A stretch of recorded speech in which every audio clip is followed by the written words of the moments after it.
Across the country are left wondering what comes next with a potential federal funding freeze. The Trump administration's executive order was rescinded, but there's a lot left up in the air. WCIA 3's Gabriela Mirando is live in our newsroom. Gabriela, you talk with finance officials in Champaign County today. How are they feeling?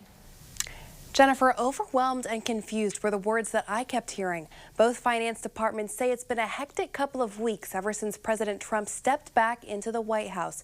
Several orders and the now rescinded federal funding freeze have left them unsure of what their finances look like going forward.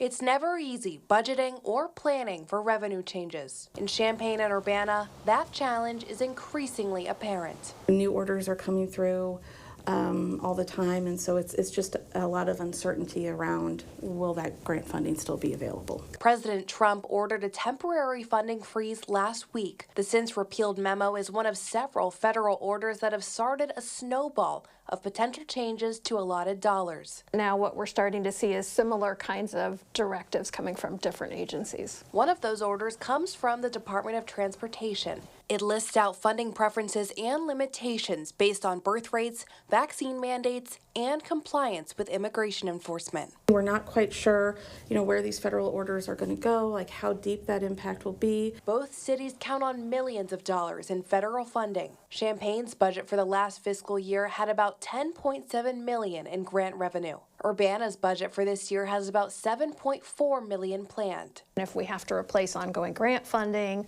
or if there are, perhaps new services that we want to explore, then at this point it appears that we would need new revenue to do either one of those things. She says Urbana has been brainstorming ways to compensate for a potential loss or change in federal grants. It's in an effort to mitigate the impact on local programs that support vulnerable populations. Our residents are going to probably suffer as a result of some of the things that are happening at the federal government. At the same time, we need new revenues, which also has an impact on our residents. Urbana officials say some ways to make up for a potential loss in funding could include a tax on streaming services or increasing the city's food and beverage tax. Champaign's finance department says it's too early for them to start having those discussions, but didn't write off the possibility of those happening in the coming weeks. For now, live in the newsroom, Gabriela Mirando, WCIA 3, your local news leader. Gabriela, thank you so much. Remember the days of the MDA telethon here at WCIA 3? Well, coming up at the end of the month, we're having a different telethon, an iCash